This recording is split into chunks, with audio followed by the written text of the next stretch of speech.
Hello and welcome to Account Instruction Help and How To. In this lecture we're going to talk about inventory methods, specifically 3 inventory methods. Those inventory methods being the first in, first out method, or FIFO, the last in, last out method, or LIFO, and the average method.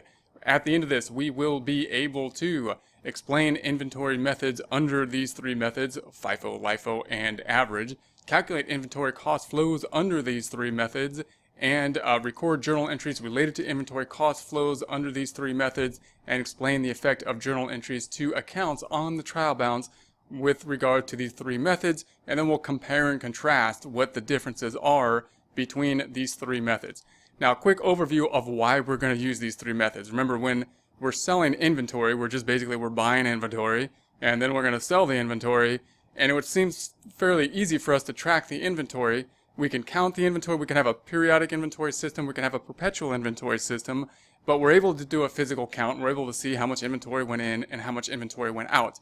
Notice when we do a physical count, we can track the units without too much problem. So whether we have a perpetual system, meaning that the inventory is tracked on every sale, or a periodic system, in which case we're going to basically count the inventory at the end of a time period and then determine how much of the inventory had been sold, we can easily determine the units that were going to be sold. And the problem is that we need to convert those units, of course, to dollar amounts, the cost of the units that have been sold. And most of the times you might be thinking, well, that's easy. The dollar amount's the same. We only sell this one thing. We always buy this one thing. And so when we sell it, the cost is the cost. So we can just take the units that are there, multiply times the cost, and that's going to be the end result. But we know that prices do change, even on things that are going to be the same in unit price. Usually the price is going to go up over time, all else equal, because of inflation. So it's quite common that even if we're buying the same product, that the price will vary, and over the long run, over time, we would assume the price would go up in value. Now, depending on the type of inventory we have, we might do different types of inventory methods. If we have large inventory, like we're selling cars or something like that, then I'm going to know exactly how much each particular car costs. I'm going to have the license number. I'm going to know for that license number for that car costs specifically this amount. When we sell that car, we will then take it off the books for that specific inventory unit. However, if we're selling things that are more the same or homogeneous in nature, then it really doesn't make sense for us a lot of times to track in that method. So if we're selling like nuts and bolts and we just have a bucket of nuts and bolts and someone picks out so many nuts and bolts in order to buy them, we're not going to track exactly which one was purchased when, because they're going to last for a long amount of time and it would take too much time and effort for us to track in that way. We're not going to use specific identification. If we do not use specific identification, then the normal choice of methods that we can have are going to be these estimating methods. We have the first in, first out, we have the last in, first out, and we have the average method. It's important to note that none of these methods are specific identification. They are estimates. So they're not what actually is happening. We don't have specific identification. We don't know what is actually happening. There are going to be theories as to which one of these methods better relate to reality, and we'll talk about that as we go, but it's important to note that we're making assumptions under either method. They're all just approximations. That's why we can use any of them, and we're going to have to pick one and then kind of be consistent with that one method. So once we pick the method, then we need to be consistent with that method. And so that's how we're going to post this out. So let's think about a transaction and think about how these would work. We're going to go through the most common one. The most common 2 are going to be first in, first out, and average. First in, first out, believe makes the most intuitive sense to most people. It does to me, because it follows what you would imagine to be the normal inventory process. For example, if you're stocking shelves and you're stocking the milk into the grocery store, it's not like you put the new milk in the front so people keep on buying the new milk. You really take the milk out and you put the new milk in the back, hoping that people will buy the milk in the front, and then that's going to be similar to a first in, first out method.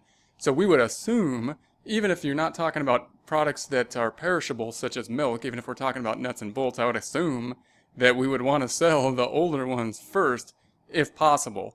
And so if they're all the same kind of products, we're probably going to stack the shelves in a way that we try to sell the older ones first. Again, it's just an estimation, but this one kind of mirrors what we would typically think would be the estimation. That would mean that we're going to sell the first one we bought, will be the first one that we sold. That's going to be the first in, first out method. It's important to note that the consequences of that, as we go through and as we compare these methods, is going to be that usually, all else equal, prices are going to go up. That means if we're selling the first one we bought, which we bought, like let's say we bought it 2 years ago, versus the one we bought yesterday, and prices go up, then we're selling the one that we bought at the cheaper price, if we're just talking about dollar amount. And that's going to have consequences, of course, when we then record the inventory for inventory and the cost of goods sold. That difference in prices, that's what the issue is between these methods. So when we think about the inventory method, we're going to think about a trial balance, and then we're going to think about transactions, and then we're going to look at what the effect on the transactions are. We're also going to have a separate worksheet. That separate worksheet's kind of like a subsidiary ledger, similar to the ledger that we had when we had accounts receivable and accounts payable, broken out not by date, but in those cases by customer and vendor, respectively. We're going to do the same thing for the inventory. We're going to have another ledger that's kind of breaking out what kind of groups of costs we have because we bought the inventory at different times and therefore have different costs to them. We're going to start off with a trial balance. So you want to think about, we want to visualize the trial balance again. So we got our trial balance. We're going to have a simple trial balance. We've got the assets, we got the liabilities, we've got the equity, we got the revenue. We're imagining that giant T account in our trial balance numbers, and we can analyze what's going to happen to them. Assets being on top, so we've got the cash as an asset, accounts receivable as an asset, and then inventory, that's what we're going to be focusing in on, is an asset, debit balance, left-hand side of the T account. We can imagine it as a green number. Then we have the liabilities. We have the accounts payable is going to be our only liability we will be working with. I'm going to imagine it yellow on the right-hand side of the T account. Then we got the equity section. We got the capital account. I'm imagining the capital account being the bright blue. That's the amount owed to the owner. It's going to be on the right-hand side. It's a credit balance. Then we have revenue, and revenue will be the income. So income is going to be on the income statement. I'm imagining it a navy blue because it's part of equity, but it's not directly in the capital number. And that's going to be a credit balance on the right-hand side of our giant T. Then we have cost of goods sold. That's going to be the other account that we're going to be working with when we finally sell the inventory. And that's going to be an expense account, part of the income statement. It's going to be on our giant T, a debit amount on the left-hand side of the account.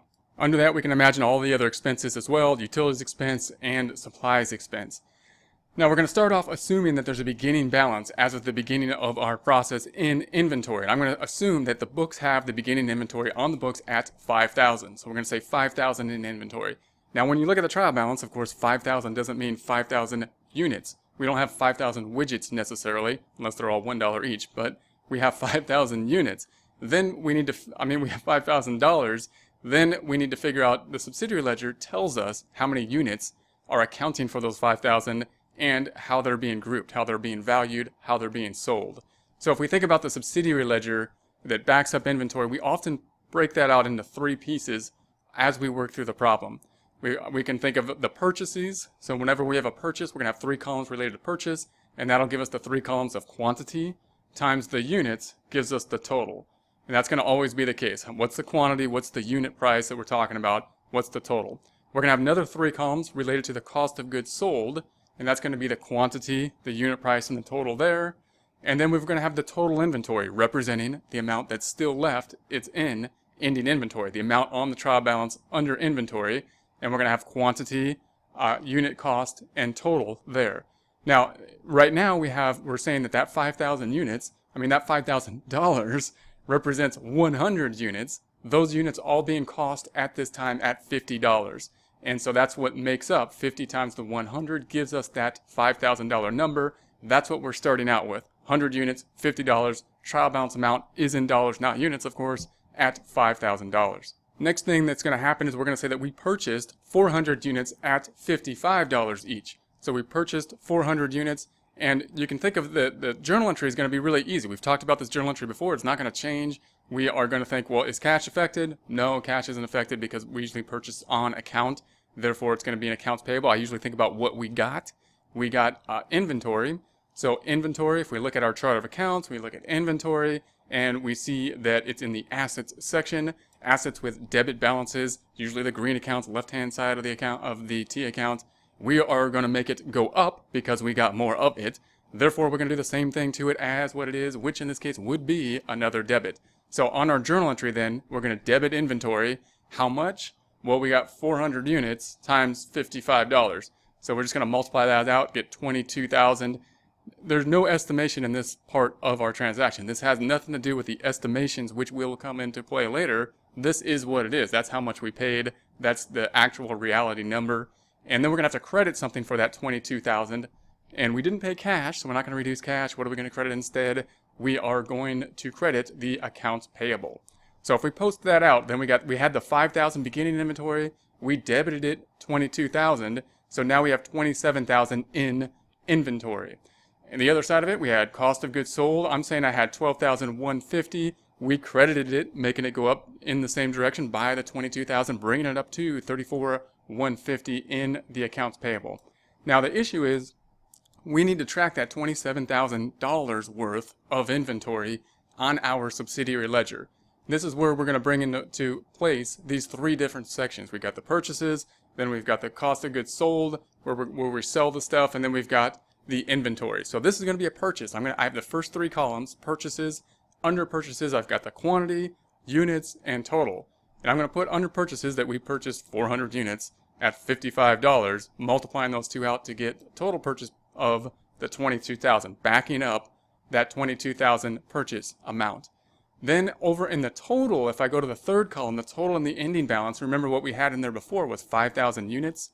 I'm going to make two separate rows now because we have two separate layers of purchase price, because the 5,000 units, the $5,000 worth, 100 units, the 100 units we had at $50 last time, now have gone up, and we bought another 400 at $55. So you can see now that we have these two layers, and that's what we're going to have to deal with. The purchase price went up. That's what typically happens over time, all else equal, due to inflation. Therefore, I'm going to bring down at this purchase price the 100 times the 50. That's our original $5,000 worth of inventory that we started with. Underneath that, in the inventory section, I'm going to have 400 units at $55. 400 times the 55, $22,000 worth. If we add those two up, now we've got $5,000 worth plus the $22,000 worth. That gives us that $27,000. The key here is that when we sell stuff, the question is, well, now what are we going to sell? Are we going to sell the 100 units at 50, or are we going to sell the 400 at 55? We are using first in, first out. The first ones in were the 100 units at 50. We're going to sell the 100 units at 50. Note that they're the cheaper ones in the case where prices are increasing. So let's take a look at an example of a sale to see what would happen in a case of increasing prices. So now we're going to say that we sold 420 units at a sales price of $85. Now, many times when we look at these inventory methods, we're really focused in on the cost. And oftentimes they don't even give us the sales price. So we start to kind of lose track of what we're doing here because we're not seeing the sales, which is typically what we focus on, of course, in normal day-to-day business. We usually see the sales half, not the cost half. Note what this whole worksheet is doing. It doesn't have anything to do with the sales price per se. Now, they're probably going to take the cost and figure out what the sales price should be, but that's not what we're trying to do right now. We're trying to just track the costs to what it is, and a problem at this point in time will then give us the sales price, which of course will be greater than the cost. So we're tracking the cost. A problem or something will give us whatever the sales price is, which should of course be greater than the cost. So if we were going to record the sales half of it, then it would be the typical recording that we would have on sales. And we're going to say that we sold it on account. So I'm first going to do the half of the transaction that relates to like a service company, not dealing with inventory. And then we'll do the half of the transaction that deals with inventory in that way. So if cash is not affected, what did we get? We got accounts receivable. We got an IOU. Therefore, the accounts receivable is going to go up. Accounts receivable is an asset. We're going to make it go up by doing the same thing to it, which in this case would be another debit. We're going to debit the accounts receivable. By how much? Well, we sold 420 units times $85. So if we multiply that out, that's $35,700. That has nothing to do with the worksheet that we had because the sales price does not have to do with the costs that we are working on. Then we're going to credit something. What are we going to credit? Well, we earned that money, and therefore we're going to credit revenue, which is usually called sales when we sell stuff. So sales is going to be the credit, and it has a credit balance, revenue does, and it only goes up. So we're going to do the same thing to it and credit it.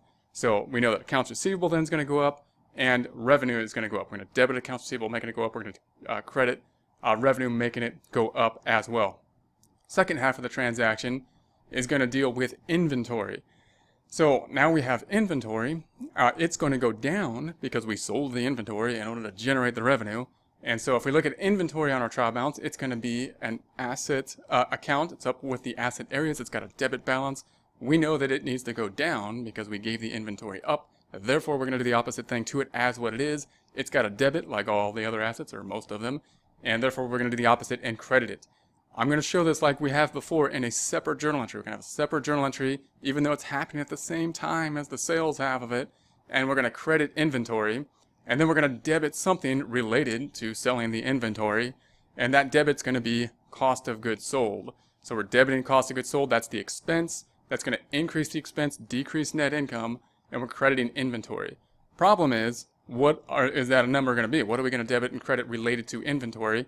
Because we have two different numbers up here in our worksheet. We have two different numbers. We have the number of units we have on hand is 500 units, but some of them cost $50. Some of them cost $55. That is the problem. Which of those are we going to say we're going to use? If we think of our worksheet, I'm going to say we have the purchases, 3 columns, then we got the cost of goods sold. We're going to put this in the cost of goods sold and kind of work this out. So first we're going to sell the old units under FIFO, first in, first out. Old units were at $50 and we had 100 of them. So we're going to say we're going to sell all of those 100 units at $50. Those are going to be wiped out. So I'm going to say 100 times 50, that's that original 5,000. Then under this column, we're also going to say, well, how many more units do we need to sell in order to get up to that 420? 420 minus 100 means we need another 320 units. So we need another 320 units we're going to get, of course, from that other layer that we're at $55. So we had 4,000 units at 55. We're going to sell 320 of them at 55. So 320 times 55 is the 17,600. So we sold 100 units at 50 and 320 at 55 to get to the 400 units. Total cost then for those units would be the 5,000 plus the 17,600 or 22,600. So that's going to be the debit to cost of goods sold. That's going to be the credit to inventory. So what's the effect on net income then? We'll see that the net income went up by the 35,700 because that was going to be the sales price. And then we had to record the expense, the cost of goods sold related to it, and that was the 22,600. So the net increase in either gross profit or sales would be 13,100 in this problem. Also note that the inventory went down from 27,000. We credited it by the 22,600, bringing it to 4,400. That's going to be our ending inventory after this transaction. That should agree to the amount that is left on our worksheet. So if we go back to the ending balance on our worksheet now, what I'm going to do is put the layers back in there, and I'm going to put the layers that are left within our worksheet to back up the fact that we have 4,400 in cash. What are the units then that we have? Well, if we take a look at the outer column in our worksheet now, what we're going to do is recalculate these two layers we had before. We had one layer at 100 at 50, 100 units at $50, and another layer of 400 units at $55. Now, the first layer then, I'm going to say there was 100 units we had minus the 100 units. We assumed we sold all 100. So that means that there's 0 units at $50, meaning 0 times 50, we're left with 0 in terms of dollars for the first layer. Second layer, we had last time before this transaction 400 units at $55. We sold 320 of them. 400 minus 320 means we got 80 units left at $55. 80 times the 55 gives us that 4,000. That's the only layer we have. I mean, the 4,400. That 4,400 is the only layer we have, and that's backing up or agreeing to what is now on the trial balance in terms of dollar amount, and that's going to be how the FIFO method will work. Let's look at a similar method for LIFO. LIFO, last in, first out. We're going to move on to LIFO, and we will be putting in these same transactions. So instead of having a first in, first out assumption, we're going to assume that these same transactions happened as if we were in a last in, first out assumption. So obviously, if we're talking about one particular firm, we're not going to be doing both of these calculations. We're comparing and contrasting the same journal entries with these two calculations to see what would happen. A company would, of course, have to pick one or the other and be consistent with that pick. Now, most people intuitively think that first in, first out makes a lot more sense because although it doesn't necessarily follow the flow of inventory, it follows what we presume to be what the company would at least want that flow to be, meaning the stuff that we bought first is the stuff that we sell first. Now, that being the case, when would we possibly want something to have the thing that we bought last to be the thing that we're going to sell first? That seems odd. The last thing I bought, I want that to be sold first. That'd be like stocking the shelves and putting the new milk in front all the time, hoping that the purchaser will purchase the new milk rather than the old milk. Now again, for non-perishables, it's not as important as that, but it still seems a little bit odd to most people. Why would we want that? Most people would say, well, that's probably because of tax purposes. It's probably some kind of tax reason because in a time of inflating prices, that would mean that if we sold that last gallon of milk, the cost of that last gallon of milk is most likely higher or equal, but if it's different, it's going to be higher than the previous cost, all else equal, just due to inflation, just because prices tend to rise. And therefore, if we sell that last unit of goods, the cost of that goods will be lower, and that'll be meaning that net income is going to be lower, and when we pay taxes, we want the net income to be lower. So it could quite possibly be that a last and first out method would be used as an attempt to lower net income and therefore lower taxes. So let's go through these transactions under last in, first out. It's a good contrast to the first in, first out, and it also shows how estimates really are important, different types of estimates, and can show different outcomes just depending on these types of estimates. All right, so we're starting off with a beginning balance of 100 units. Those 100 units cost $50. That's what we started last time, so the total cost then is $5,000. If we looked at our trial balance then, we would have $5,000 in the inventory, that $5,000 being backed up by the subsidiary ledger, our worksheet of inventory, that worksheet showing units, unit cost, and total. We only have one layer at this point, therefore we have 100 units, $50. That's what the entire 5,000 is consisting of at this point. Next, we're going to imagine the same transaction, which is that we purchased 400 more units, and those 400 more units cost $55. Now, the journal entries are going to be exactly like it was before we started looking at these worksheets for first in, first out, or last in, first out. It is what it is. There's no estimation happening here. If we go through our questions, is cash affected? I'm going to say no, we're going to purchase it on account. Therefore, what did we get? We got inventory. Inventory is an asset. Inventory has debit balance. Therefore, we're going to make it go up by doing the same thing to it, which in this case is another debit. So our journal entry would be a debit to inventory, and then we need to credit something. That credit is going to go not to cash because we didn't pay cash. It's going to go to accounts payable. Accounts payable is a liability. Liabilities have credit balances. We are going to credit it again, making it go up. And so that's what's going to happen. The inventory is going to go up, and the liabilities is going to go up. How much are this going to go up by? Well, we purchased 400 units at $55. If we multiply that out, that's that $22,000. Note that this is the same between both first in, first out, and last in, first out. This is not an estimate. This is what it is. That's what we paid. That's how much inventory we're putting on the books. The estimate comes later when we decide which ones to sell because these units cost $55 as opposed to the units we already had on the books, which only cost $50.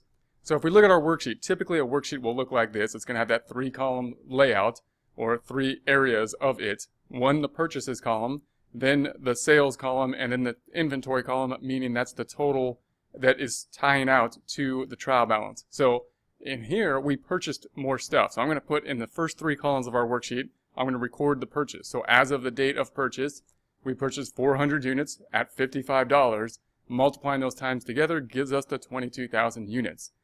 If we look at our total then, at the far column of our worksheet, we're going to say now I have 2 layers. So I'm going to bring down that prior layer because that's still what we have, 100 units, $50, and that gives us $5,000 worth of inventory.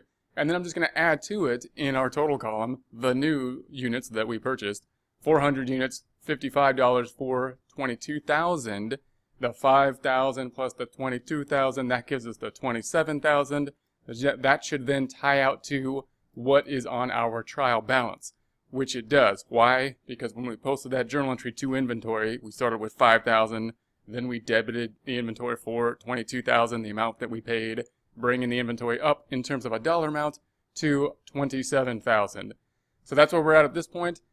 Next important piece is that we sold inventory. So we're going to say that we've sold 420 units of inventory at $85. Now again, it's important to note, I always like to put the sales price in there because that's what we usually think of when we sell inventory. We think of the sales price. It seems odd. Some problems will actually tell you record the cost of goods sold without the sales half of it because we're focusing on the cost of goods sold.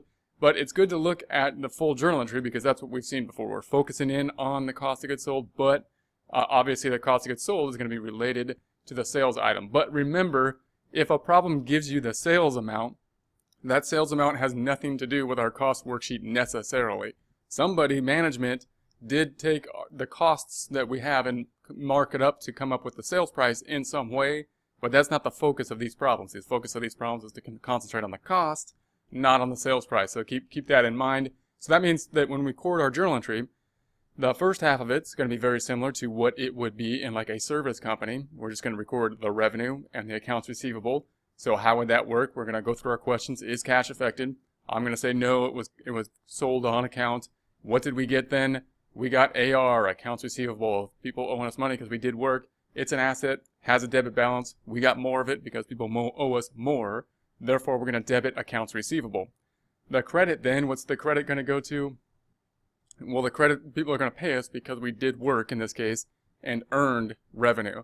So therefore, there's going to go into the revenue account. Now, the revenue account might be called sales because we sell stuff here, but that's the same type of account. It has a credit balance that only goes up, so we are going to credit revenue for the $35,700. $35,700 being calculated as 420 units times the sales price, $85. The book or any problem is just going to give us what the sales price is, not related to the worksheet that we've been working on.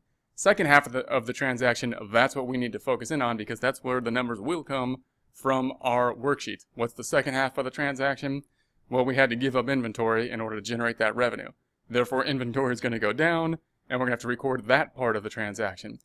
So in terms of what accounts are going to be debited and credited, we can say, well, inventory is an asset. We sold it, therefore it's going to go down. How do I make something go down? I do the opposite thing to it as what it is. Therefore, we're going to credit it. Now, again, I'm going to make it a separate journal entry, even though the sales half and the inventory half are happening at the same point in time. Separate journal entry, usually more comprehensible.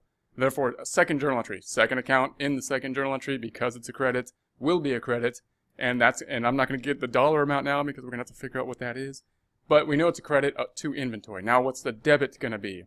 Well, in order to give up the inventory, we had the expense of, the most important expense, cost of goods sold. Cost of goods sold represents the expense related to us selling the inventory, giving up that asset in order to help us generate this revenue in the same time period, the matching principle. So cost of goods sold, being an expense, has a debit balance. It only goes up in the debit direction. Therefore, we're going to debit it. So we got cost of goods sold, debit, credit to inventory. Now, what's the amount? That's, of course, the problem that we are looking at here. And the issue is, which one of these units are we going to sell this time? We have units that we started with that cost $50, and then we got units that we purchased that cost $55. Which ones do we sell first? Under last in, first out. We sell the last ones first. Very strange, very strange. But that's what we're going to do. We're going to sell the last units first. We had 400 units that we bought later at the higher price of $55, 100 units at the lower price. We're going to sell those 400 units first. 400 units at $55, wiping out that second layer. That comes out to $22,000. Then, in order to get up to our 420 units, 420 minus 400 means we need another 20 units. 20 units is going to cut into that other layer, the older layer under LIFO, last in, first out, being 20 units at $50. 20 times 50 gives us the $1,000. So that's where we're going to get the $22,000 plus the $1,000. We're going to say that cost of goods sold and the inventory reduction, that second half, that second journal entry, is going to be $23,000. So we're going to reduce inventory. We had $27,000 worth on the books. We're going to credit it by $23,000, bringing the ending inventory down to $4,000. The cost of goods sold then is going to be a debit of $23,000, bringing the cost of goods sold up to by $23,000. Now, what's the effect on the income statement? Remember that the effect is going to be net income effect is going to be increased by the revenue, which we increase with a credit of $35,700. Revenue minus expenses, that expense being cost of goods sold, decreasing it by $23,000. The net increase to either gross profit or net income, however you want to call it, is $12,700. Also note that the ending inventory in our balance sheet account has $4,000 worth in it, and that will match what we have in our ending balance on our worksheet as well. Now we're going to do the same thing again, and we're going to move on to our third and final option for these inventory methods, and that would be the average method. So the first in, first out is one extreme, the last in, first out is the other extreme. The average method is somewhere in between. Now, if we were picking a method that we think would kind of be the most reasonable method, we would probably pick either first in, first out or the average. Last in, first out, again, kind of being that outlier, but giving us a good idea of what an assumption could happen. It's reasonable. There could be an argument to be made that if we don't know which unit we sold, we could have sold the last unit in there. But we have the two extremes in, first out, last in, first out. We'll take a look at the differences in our calculations after we go through the average, and then in the middle, we're going to have the average, of course, which would make sense as an average. We will start off in the same location, that location being that we have a beginning inventory of $5,000 worth on the trial balance as an asset, that being backed up by our worksheet, and the backup including 100 units at $50 cost. Therefore 100 times 50 gives us that 5,000 units that we will be starting with. Then we have the familiar second journal entry, which will be the same under either of these methods. The journal entry doesn't change. It is what it is, and that is we purchased 400 units costing the $55. So we're going to put on the purchase. Again, there's no estimate within the journal entry. The estimate will take place once we get to the worksheet and we're allocating in terms of how we're going to allocate those units to unit costs when we have changing prices. All right, so what's going to happen when we purchase inventory? Is cash affected? No, we're going to say we purchased it on account. Then we're going to say, okay, well, we got inventory. If we say inventory is an asset, which it is, and it's going to go up, assets have debit balances, we're going to make it go up by doing the same thing to it, which in this case is another debit. That debit will be on our journal entry a debit of $22,000 by calculating 400 units times the cost of $55, the cost of us buying it from our vendor. Then we're going to credit something. We're not going to credit cash because we didn't pay cash yet. We're going to credit accounts payable. Accounts payable has a credit balance because it's a liability. We're going to make it go up. The bad thing's going up by doing the same thing to it, which in this case would be another credit. So we're going to debit inventory, making it go up. So we had $5,000 worth in inventory plus a credit of a debit of $22,000 gives us a total of $27,000. Accounts payable, we had a credit of $12,150 and we credited it by $22,000 to get us to $34,150. Now the worksheet's going to be a little bit different when we do the calculation in our worksheet because now we're going to have to calculate the average. We're not going to have these layers. What we're going to say is, oh, the total inventory per unit cost, about this much. That's what you have to say when you have an average. You say, well, some cost this much, some cost 50, some cost 55. The average, they cost, about this much. So that's what we're going to do here. We're going to make that average. So we're going to have our same worksheets. We got the purchase columns, we got the sales columns, cost of goods sold, and the ending inventory. And during the purchase date, we're going to say that we purchased 400 units at $55. That's our new $22,000 worth of inventory. Now when we go to our inventory method, what I'm going to do over here is I'm going to pull down the prior layer, not because we're going to keep the layer, but because we need it to calculate the average to come up with what the average will be. So remember, we had 100 units at $50, giving us $5,000 worth. Now we've got another 400 units at $55, giving us the $22,000. What I'm going to do now is add together the dollar amounts, the $22,000 plus the $5,000. That gives us the $27,000, and we're going to divide that by the total number of units, 500. So what we're doing is we're saying, let's take the total cost here, divide it by the number of units, and that will mean that we're going to say all the units that we have, the 500 units, aren't some of them costing 50, some of them are 55. We're going to say they all cost, about, in this case, $54. Now let me mention a common mistake that happens oftentimes, and that is that sometimes we're going to think that we might come to the conclusion and say, well, if some of these units cost $50 and some cost $55, why don't I just take the average of 50 plus 55 take that and divide it by the 2, and we'd come up with an average of 52.5, which seems more reasonable when you're taking a look at the number 50 and the number 55 and trying to pick a number that's kind of the average in between. That seems 52.5 seems more reasonable than 54. Why doesn't that work? Because there's a different amount of one unit. We only had 100 units at $50. We had 400 units at $55. Therefore, what we have to do is take the total. We got to take the 100 units plus the 400 units gives us the 500 units. We got to take the total dollar amount, the 22,000, the 5,000 to give us the 27,000, so that we could take that 27,000 total dollar amount divided by the 500 total units, and that will then give us the $54 that we're going to use as our average. So when we move forward, now it's kind of easier for the next step. We don't have these two layers. We just pick the average rather than having to pick between these two layers when we sell this inventory. So let's see what that will look like. Next, we had the same transaction where we sold 420 units at a sales price of $85. Once again, we're going to do the same. We're going to do the first half related to sales, even though that really doesn't relate to the cost worksheet that we're working on all the way through, but we want to tie it out to the entire process. The $85 that we just gave us that number. It doesn't have anything to do with the cost. All right, so we're going to say we sold units. What's the first half of the journal entry? Is cash affected? No, we sold it on account. What did we get? Accounts receivable. Accounts receivable is a debit balance. It's going to go up. We're going to do the same thing to it, which in this case is another debit. So we're going to debit the accounts receivable by $35,700. That's 420 units times $85, the sales price, bringing accounts receivable up. Then we're going to credit revenue because we earned that money. So the account related to accounts receivable is of course revenue. We're going to call it sales in this case because we sell stuff. So sales is a credit balance, and we're going to make it go up by doing the same thing to it, which in this case would be another credit. So we're going to increase revenue by the $35,700. So we debited accounts receivable, increased accounts receivable, we credited revenue or sales, increasing revenue or sales by $35,700. Second half of the journal entry. It's going to be related to the inventory that we sold. We sold inventory in order to generate the revenue, and therefore inventory will need to go down. Inventory has a debit balance. In order to make it go down, we will do the opposite thing to it. So again, I'm going to make another journal entry, even though these two journal entries are related. We're going to put inventory on the bottom because we're going to have to credit inventory, it being an asset, assets having debit balances. In order to make it go down, we do the opposite thing to it. We credit inventory. I don't know what the dollar amount is yet because that's what we need the worksheet for. And then we're going to debit something related to that. That something being cost of goods sold, an expense. Cost of goods sold, our most important expense, not relating to the use of the inventory in order to help us generate revenue.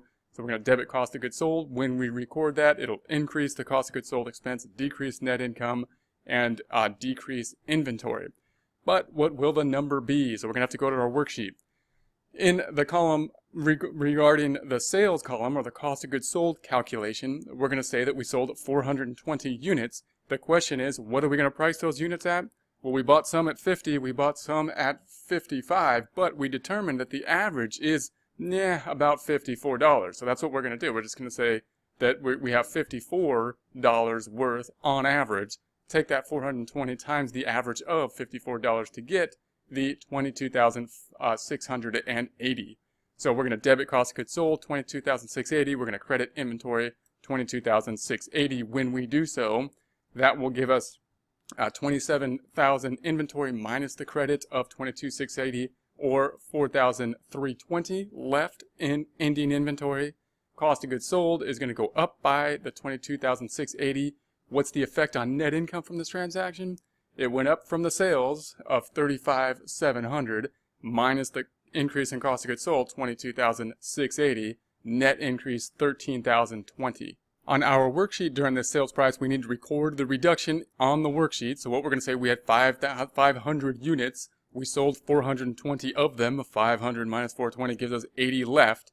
And then we just need to say they're all still worth the 54 average. We have the same average there. And that, if we multiply 80 times the 54, that gives us the 4,320. And that 4,320 will then match the ending balance number on the trial balance. Let's now recap the comparison between these three methods. We had the first in, first out, the last in, first out, the average. Now remember, this is under normal circumstances of rising prices, meaning inventory is costing more as it goes. That's the normal condition. When you get to book problems, they're probably going to ask you all kinds of things. What if the price goes down? Well, that'll be the opposite. So I would suggest thinking about normal conditions where prices are rising And then of course, if prices are declining, for example, if some inputs to the production decrease in cost, so if we buy guitars and the price of wood goes down, it's possible that the inventory will go down. So be aware of that. So we're going to assume the normal assumption of increasing prices when we buy our inventory, and then just kind of flip everything when it's the reverse of that. And that will be how I would suggest thinking through that. So if we looked at the first in, first out on the inventory, what's left in ending inventory, we had 4,400 units left in, first out. Last in, first out, we had 4,400 in, first out. Last in, first out, we had 4,000 units. So notice that last in, first out makes us look worse when we have increasing prices. We've got less in ending inventory. What if we take a look at cost of goods sold? Cost of goods sold under first in, first out, we had 22,600. Under last in, first out, we had 23,000.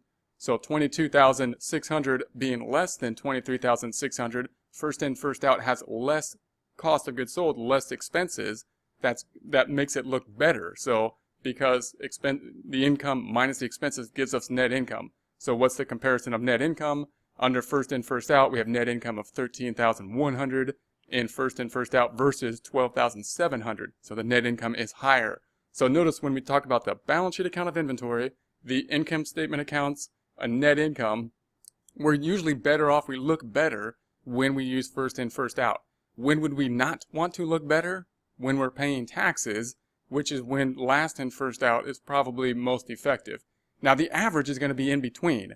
So we said that the first in, first out is 4,400 for inventory, 4,000 flat for last in, first out, average 4,320. It's in the middle. And the net income we said for first in, first out is 13,100, and the last in, first out 12,700.